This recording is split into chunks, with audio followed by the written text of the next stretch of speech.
สหายพันโทดร.บุญคงพิมพ์สอนห้องหัวหน้าการทหารสถาบันอนามัยกันพยาธิและส่งเสริมสุขภาพกองทัพพร้อมด้วยคณะทีมงานนักวิชาการแผนกไข่ยุงแมกะฝากและแมงไม้ได้ลงเคลื่อนไหวเก็บตัวอย่างหนอนน้ำยุงลายอยู่โรงเรียนวัฒนธรรมชนเผ่ากองทัพในวันที่30เดือนกันยายนนี้โดยการเข้าร่วมของสหายพันเอกวันไซวงปัญญาห้องอำนวยการหัวหน้าห้องพลาธิการเทคนิคโรงเรียนวัฒนธรรมชนเผ่ากองทัพพร้อมคณะ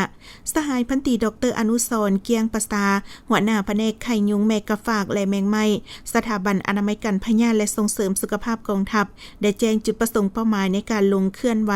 เหตุเวียกของทีมงานวิชาการในครั้งนี้และได้เคลื่อนไหวเก็บตัวอย่างหนอนน้ำตามอาคารบ่อนเหตุเวียกที่พักเซาอ่างเก็บน้ำคลองระบายน้ำบ่อนน้ำอ่างน้ำขังและภาชนะต่างๆในบริเวณกรมกองตั้งทัพเพื่อเก็บเอาตัวอย่างหนอนน้ำมากวาดแยกซอกหาชนิดยุงที่มีเชื้อพยาธิไข่ยุงลายหรือไข้เลือดออกแล้ววางแผนวิธีควบคุมป้องกัน